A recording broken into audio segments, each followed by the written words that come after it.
وبرکاتہ۔ وعلیکم السلام ورحمۃ اللہ وبرکاتہ۔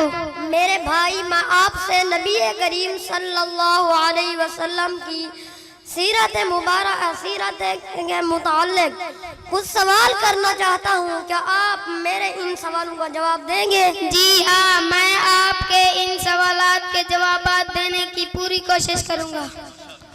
نبی کریم صلی اللہ علیہ وسلم کی ولادت باسعادت کب ہوئی؟ نبی کریم صلی اللہ علیہ وسلم کی ولادت 9 ربیع الاول عام الفیل بمطابق 20 اپریل 571 میلادی بروز پیر ہوئی ہے۔ نبی کریم صلی اللہ علیہ وسلم کے والد اور والدہ کا نام کیا ہے؟ آپ صلی اللہ علیہ وسلم کے والد کا نام حضرت عبداللہ اور والدہ کا نام حضرت آمنہ ہے۔ نبی کریم صلی اللہ علیہ وسلم کا سلسلہ نسب کیا ہے؟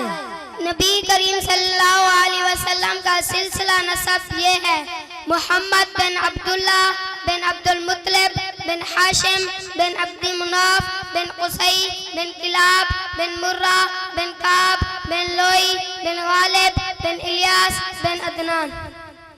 نبی کریم صلی اللہ علیہ وسلم کی چند عادات مبارکہ سنائیں۔ آپ صلی اللہ علیہ وسلم بچپن ہی سے بہت نیک اور سمجھدار تھے۔ آپ صلی اللہ علیہ وسلم ہمیشہ سچ بولتے تھے۔ آپ صلی اللہ علیہ وسلم کمزوروں اور محتاجوں کی مدد کرتے تھے۔ آپ صلی اللہ علیہ وسلم ہر کسی کو خندہ پیشانی سے ملتے تھے۔ چھوٹوں پر شفقت، بڑوں کی عزت کرتے تھے۔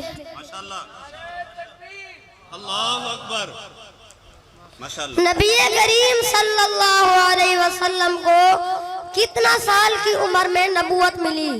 آپ صلی اللہ علیہ وسلم کو 40 سال کی عمر میں مقام نبوت سے سرفراز کیا گیا۔ ماشاءاللہ، ماشاءاللہ۔ آپ صلی اللہ علیہ وسلم نے کتنی برس کی عمر میں وفات پائی؟ آپ صلی اللہ علیہ وسلم نے 63 برس کی عمر میں وفات پائی۔ آپ صلی اللہ علیہ وسلم کا روضہ مبارک کس شہر میں ہے؟ آپ صلی اللہ علیہ وسلم کا روضہ مبارک سعودی عرب کے شہر مدینہ منورہ میں ہے۔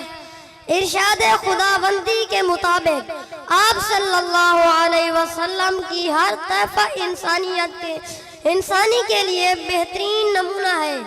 یہ کیسے؟ ذرا اس کی وضاحت کر دیں۔ آپ صلی اللہ علیہ وسلم کی زندگی ہر طائفہ انسانی کے لیے مشعل راہ اور روشن چراغ ہے۔ ہر حالت انسانی کے ہر مظہر اور کامل اخلاق کا مجموعہ ہے۔ چنانچہ اگر دولت مند ہو تو مکہ کے تاجر اور بحرین خزانہ دار کی تقلید کرو۔ اگر غریب ہو تو شعیب ابو طالب کے قیدی اور مدینہ کے مہمان کی کیفیت سنو۔ اگر بادشاہ ہو تو سلطان عرب کا حال پڑھو۔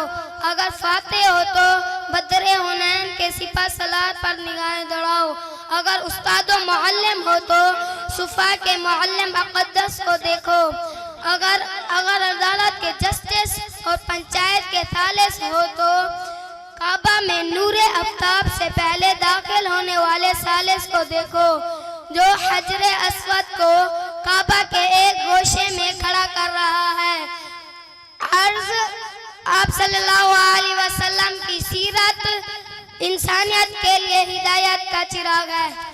آپ کا بہت بہت شکریہ کہ آپ نے مجھے قیمتی معلومات سے نوازا ہے۔ السلام علیکم ورحمۃ اللہ وبرکاتہ۔ وعلیکم السلام ورحمۃ اللہ وبرکاتہ۔ ماشاءاللہ۔